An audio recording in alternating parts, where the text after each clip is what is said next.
Hello, I'm Charlie Wells and welcome to Self Matters, the podcast where we interview the people shaping the future of mental health.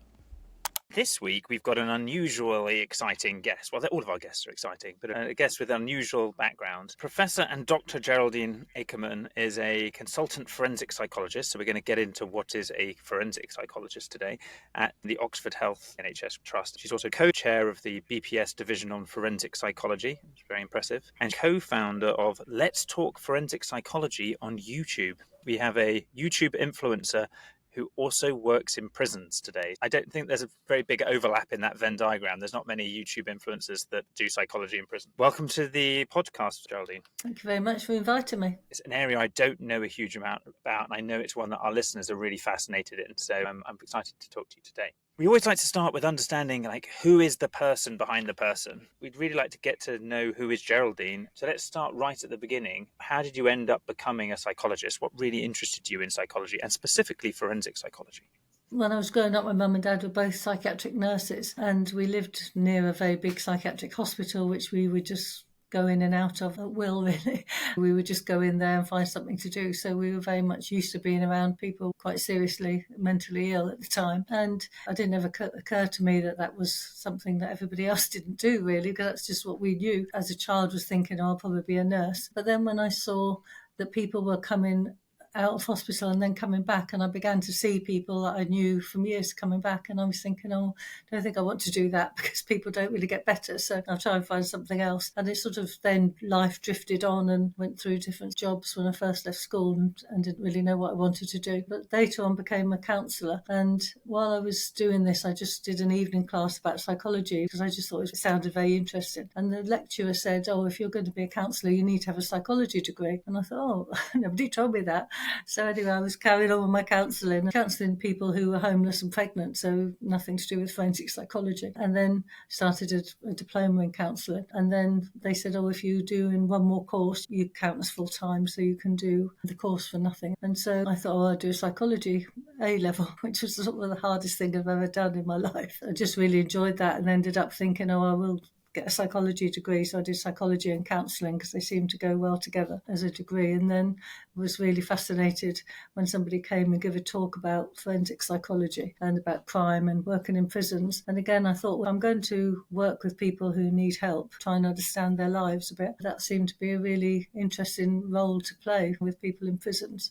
I heard about what still is a unique prison where people are all in therapy. I thought, that sounds perfect for me. So I wrote to the prison as I was then doing my master's degree in forensic psychology and said, can I have a job there? And they said, no, we only take senior qualified people.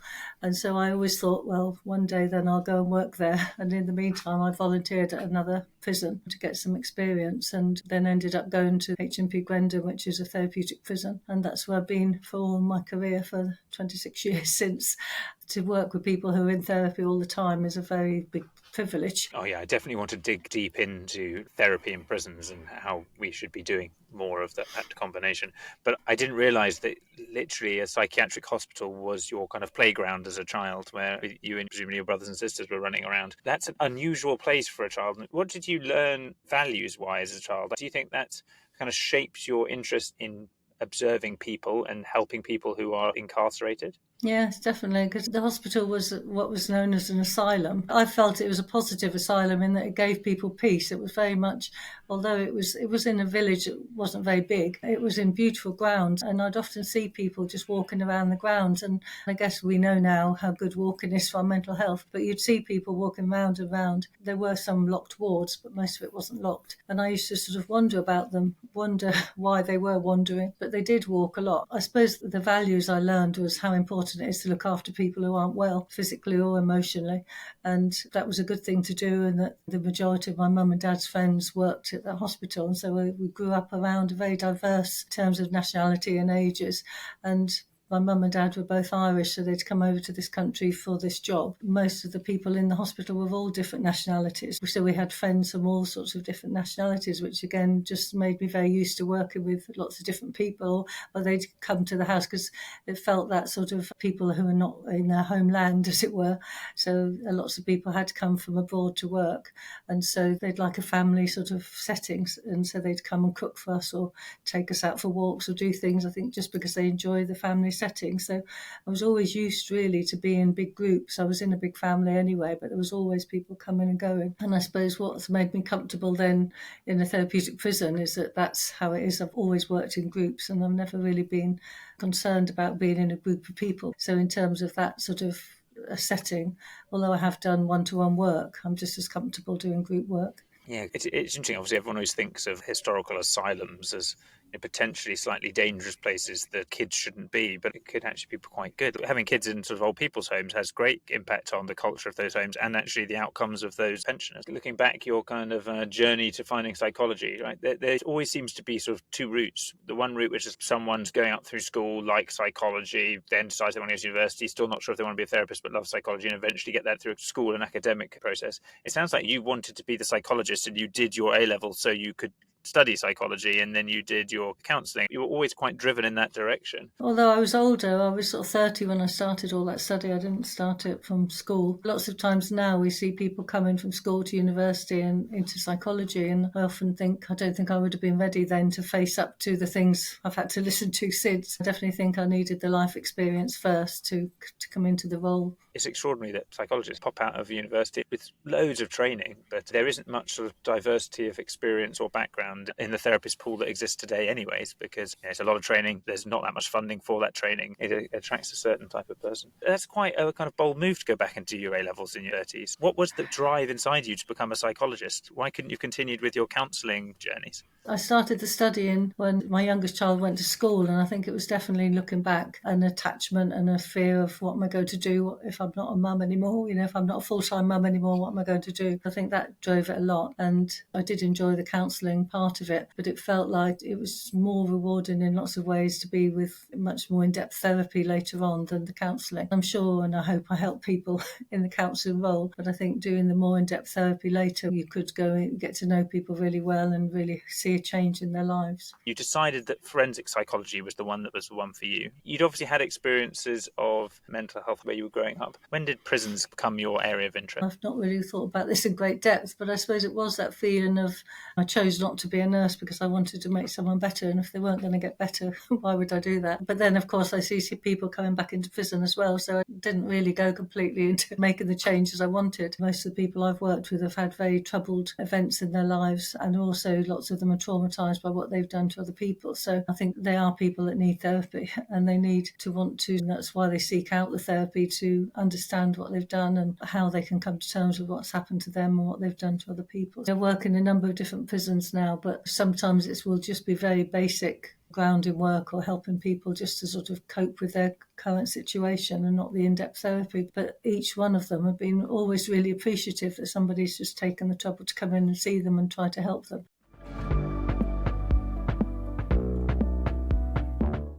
I thought it might be worth digging into what is the difference between the kind of science of forensic psychology versus clinical psychology. I guess what's the difference in the craft and the sort of education pathway?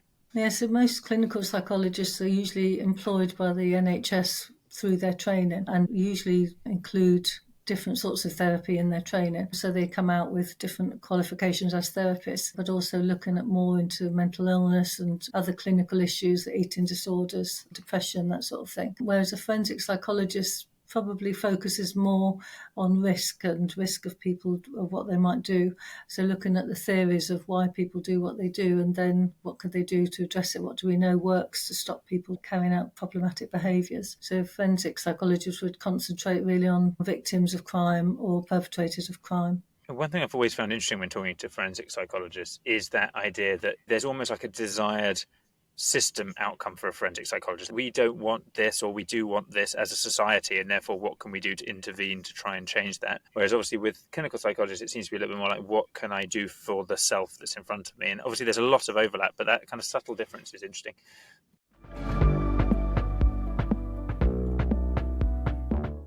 Let's talk about prisons. You've been working in prisons for over 25 years now, and you've actively chosen to work and specialise in sexual offences, which is probably, if you think of when you're growing up, who do you want to spend a lot of time with and which people do you really want to help? It's probably not that high up kind of people's lists. How did you find your interest in there? And then when you're in those situations, like how can you make a positive impact for both these patients and these victims? I was working as a volunteer in a local prison which was for young people, and then HMP Grendon, where I had wanted to work, had contacted the psychologist there and said, have you got anybody that can come and work here as cover maternity leave? I then went to work in Grendon as a assistant psychologist, and I thought I was a volunteer. I was very surprised when I got paid, so that was a nice surprise. Anything was a bonus at that stage, because having then been on my second degree and still working as a volunteer was a bit much for my husband. Thought, were you ever actually going to get any paid work out of this? So I started, as to say, working in Grendon covering maternity leave, and then once the person came back, that's the funding gone for your role. They then started to run what was then called the Sex Offender Treatment Programme within Grendon, and I was employed to work on that programme. So it's a cognitive behavioural programme. That was how I got into working with people with sexual convictions, really. I did then find that really interesting, because again, out of all the things people don't understand is why somebody would commit a sexual offence. And I think that's why most people in society find it so abhorrent, because they can't understand why somebody would do it. That became really interesting to me as to why somebody would do that, and then what can we do to help them not do it again in the future, and to come to terms with what they've done themselves and have to live with for the rest of their lives. So that's how I got into working with that client group. And then over the years, as you get better at doing something, I suppose, and know more about it, you get drawn to carry on learning more about it, and then ended up undertaking my PhD study. The science and our understanding of people who have committed a sexual offence has changed dramatically over the last 20, 25 years. What are the kind of interventions you're actually doing with prisoners? What do you work on? Are you working on their trauma, the trauma of the offence? How do you approach unpacking that problem? That's changed dramatically in the years I've worked in this field. It's changed, and it's still changing now, really. In the first iterations of those programmes, we would look at what were your attitudes in your life before you committed that offence. We would look at the sort of 6 months before, what was happening in your life that led to it. And you'd really looking at what was the pathway into committing that offence. And we also spent a lot of time working on victim empathy and trying to understand that, and also trying to break down denial if there was denial. But what we found over the years of research is that actually victim empathy isn't necessarily related to committing further offences, and neither has been in denial. And so as the years have evolved and the research has sort of come out, these programmes have changed quite dramatically. And now the newest iterations of those programmes don't really look into the offence at all. They do look more at what was in your life, what was happening in your life that you ended up in that position, and then trying to build up your future and think about how you're going to be in the future on a very strength-based sort of model. So that's the way the programmes have changed a lot, but they were generally very CBT, but now they're much more based on mindfulness and self-actualisation, I suppose, really, of trying to think about how can I change. And what we found, and certainly is the case, that over the years of people talking about their offence in a group was very traumatic for them and very traumatic for the other people in the group and for the facilitators. So that needed a lot of support around it for people to be able to carry on doing that. That was definitely the case.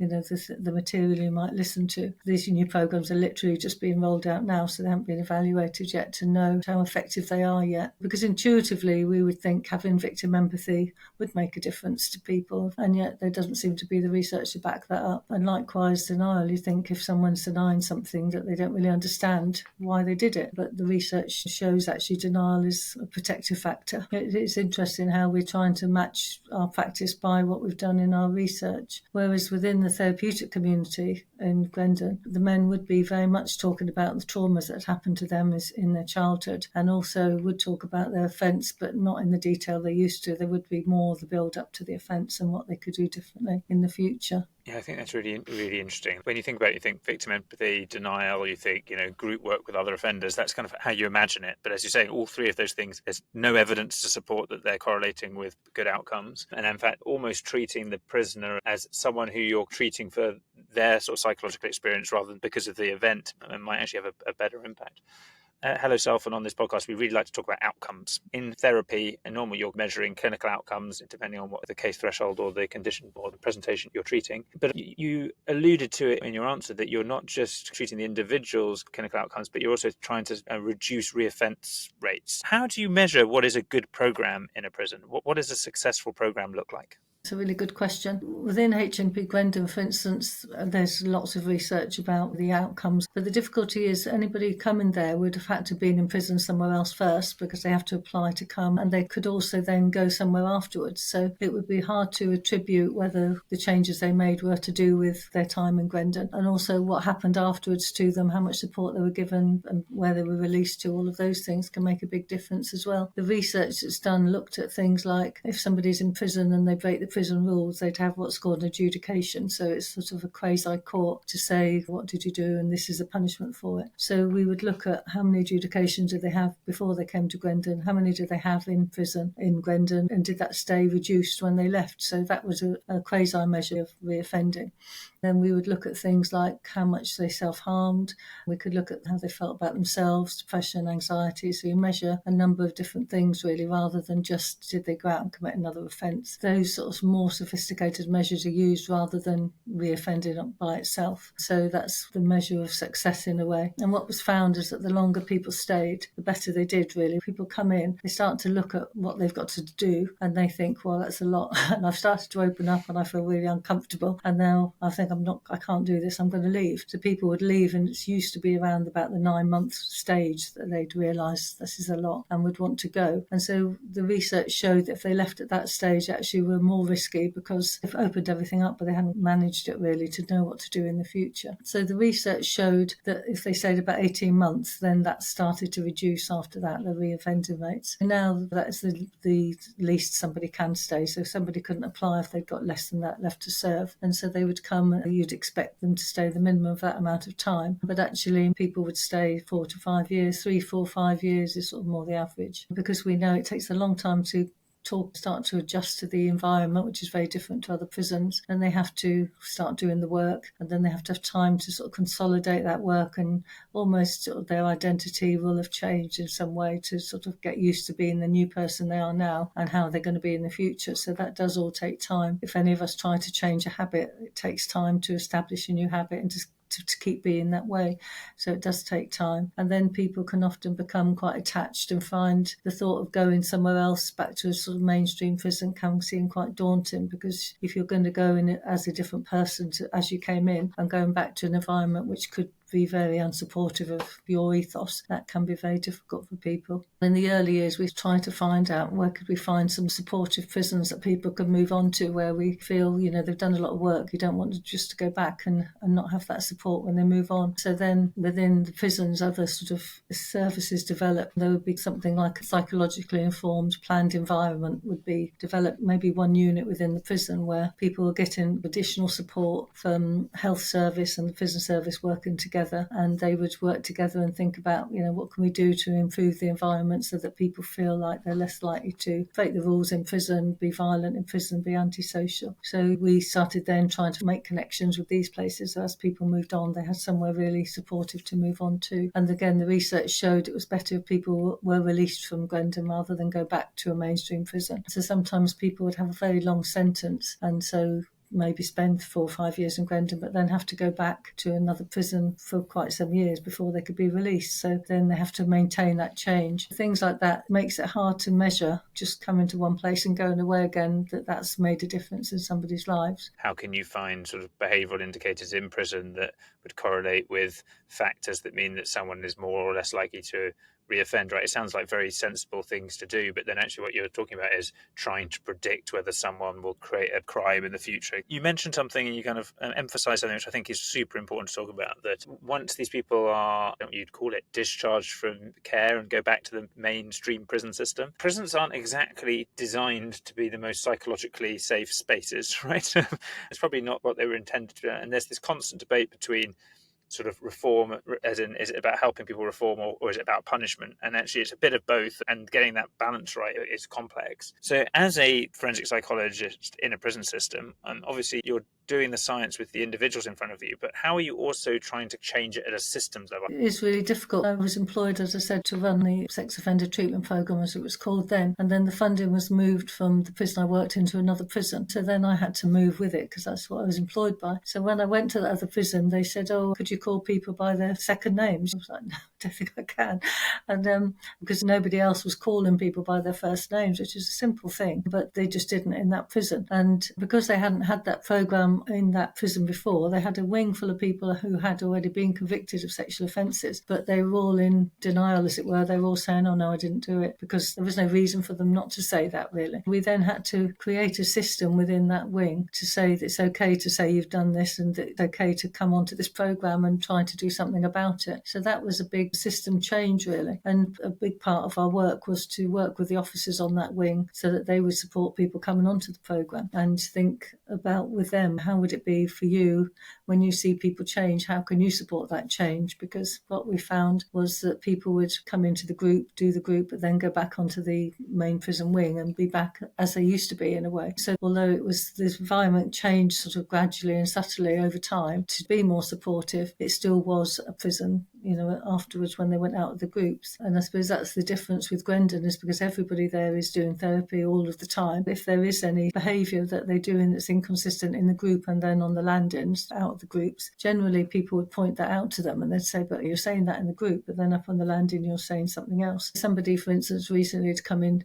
and was making some quite derogatory and inappropriate comments about an officer up on the landing. And so other people were saying, "Well, you can't talk about officers like that here. That's just not appropriate here." But it's challenged by other residents that would hear it and would challenge it by saying, if you want to change, you're going to have to sort of think about how do you think about women in that way, for instance. And also that they would take a challenge from another prisoner much more than they would from myself saying that to them, because if I said it to them, they think, "Oh, it's just because you're a woman, you're just saying that, you don't like hearing that about another woman." But whereas the men in therapy in Grendon would get to know the staff very well, they'd work with them sometimes 3 or 4 years, they would not want to hear somebody being spoken about in that way. And they can sort of say to them, "Well, you know, imagine if that was your mum or your sister that someone was talking about." And they can do it in a way that's not threatening or confrontational. The ethos of the prison is very different because everybody's in that same boat, as it were. Whereas in a mainstream prison where you're doing a programme, as I say, people then go back to their living areas and go back to living as they were in lots of ways. So it's not so supportive of it. And I think prisons generally are trying to be more supportive of interventions and do try to do that, but it's not as easy as it might be, and some prisons do it better than others, really.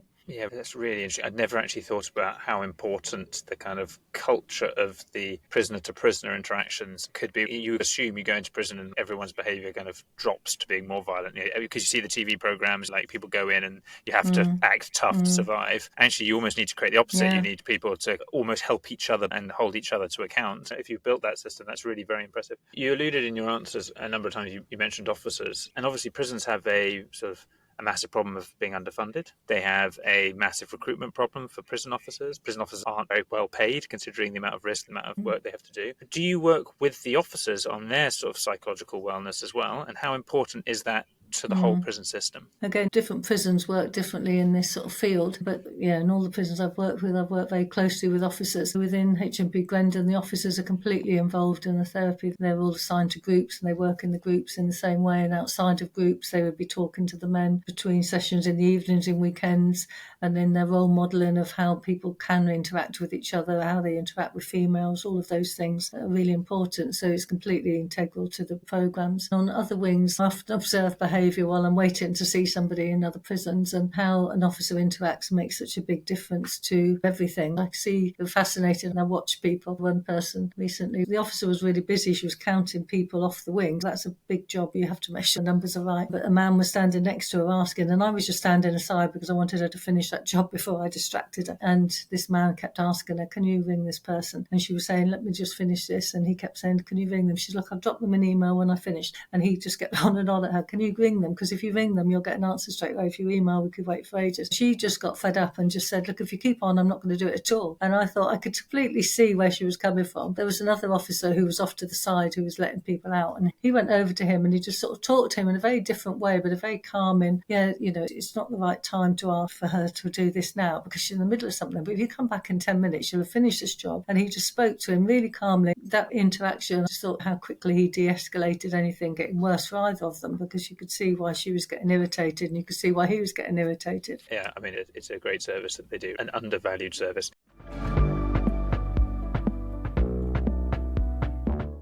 It would be remiss of me not to ask you a question like this. Obviously, the news at the moment is full of the fact that our prisons are full and that we've had to release a lot of prisoners to make some space. We've obviously just had some riots in the UK and we have effectively freed up some prison space in order to be able to convict more people. So we're in a kind of almost one in, one out type of system within our prisons. I know it's not your area of specialism, but one area that I'm also quite passionate in is that I find it extraordinary that we release prisoners and say, right, get back in society. They have a supervision, but they don't really have a kind of psychological support through that transition anywhere near enough. Have you been involved in, or do you know of any interesting research that shows that actually we can re-embed people into society with psychological support? Yeah, very much so. I've done a book chapter about a year or so ago about people moving from a closed to an open prison, which again is a big shock to the system, and that can take time to adjust, but then going from the open prison to the community is a big shock, or being released from a closed prison even more so probably. There's lots of work being done now with services where they had a lot of money which was invested some years ago into high secure hospitals and prisons, and they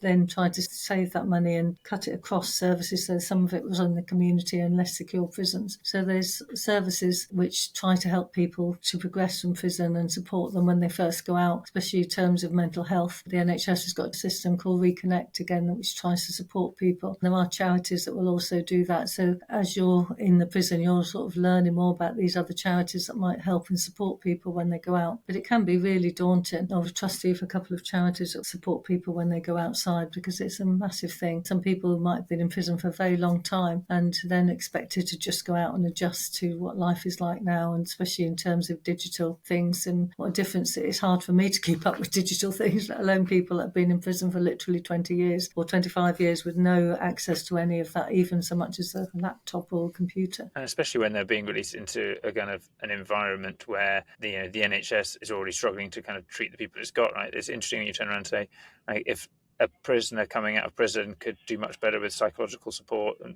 therefore the NHS should do something. But the NHS has also got a waiting list of over a year for a kid to get treatment, which could also have a massive impact on their life. And like, why do you put one before the other? You got to these really ethical kind of questions about what's the right choices for society.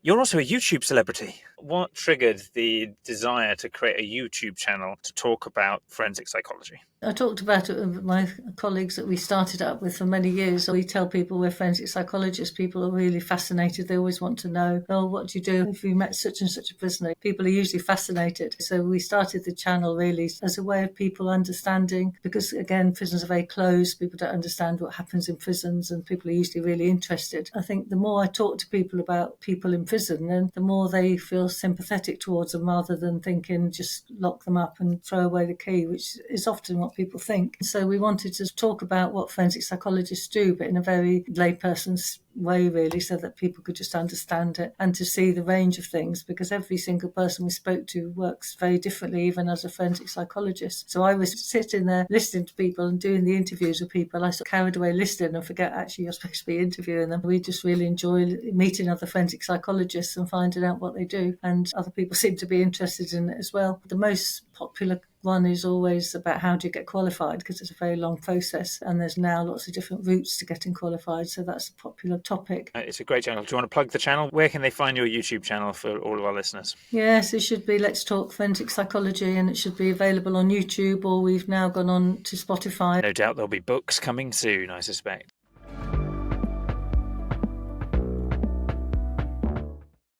You in particular, almost more than anyone I've met, must have a surprisingly stressful lifestyle. Like you're dealing with unusual situations almost every day. How do you go about looking after yourself? There's a lot of things in my head that I've never would have wanted to hear. Definitely my family keep me very grounded. None of them work in the same field, so there's always something to keep us busy. I love walking as well. I love reading. I love travelling. So sometimes as a way of coping, if I'm having a stressful day, I think, good, I'm going to be travelling soon. I'll be going somewhere else and see the world. So that helps sort of keep me levelled out, really, because it can be really intense listening to material or things you never thought you'd hear. Obviously, the importance then of having really good colleagues around you as to what should we do in this situation. But part of our training to people is to learn how to leave things at the gate, really, and not come away. But what I find is, especially if you've had a particularly busy day, you've come away from it thinking, okay, I'm going to leave it behind. And then it sort of creeps in later when you started either going to sleep or when you dream, you're still processing the material, really, because it's a lot of things that people would never have listened to. Self-care is really important.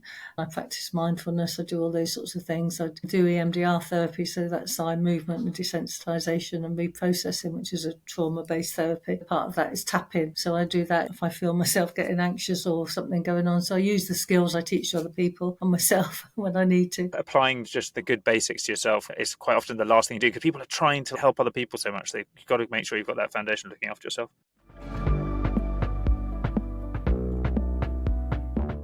The last really big question, you're supreme leader of the world, you're given infinite budget, you can do anything you want for a single day. What big magic wand waving activity would you do if you wanted to change mental health for everyone? Mental health services in prisons are supposed to be equal to those in the community. All services for healthcare should be equivalent to what people get in the community. I think to stop the sort of envy and fury there is about people in prison getting these basic things that other people should get as well, is that everybody has equal rights and everybody gets the mental health or physical support they need to help deal with their trauma or the things that have happened, so that then that it's available to everybody and there's enough of it for everybody, so that people don't feel resentful that people in prison are getting something they don't feel they're getting. And I do say to people in prison sometimes, remind them actually you would have to wait a long time to have this therapy outside. And when I've seen patients outside, for instance, and they've done some trauma work, and they then have to go and do the shopping and cook the dinner and run a home. I say to the people in prison, you're very lucky in some ways to get this while you're in prison. You've got time to recover and rest after having this therapy rather than having to do all those things. But I think, as you said, prison is meant to be sort of punishment and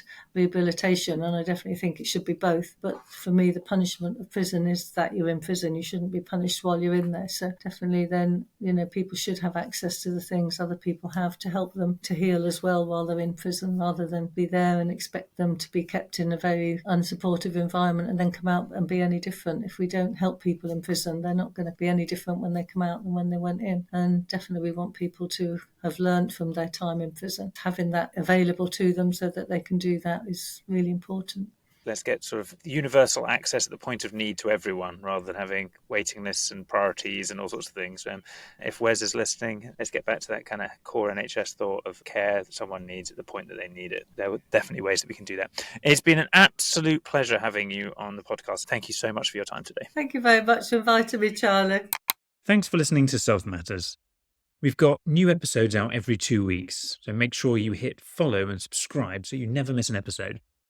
You can listen to us on Spotify and Apple Podcasts, and of course watch us on YouTube. As always, head over to our social media channels to find out who'll be joining us in the next episode. That's all for today, though. See you next time.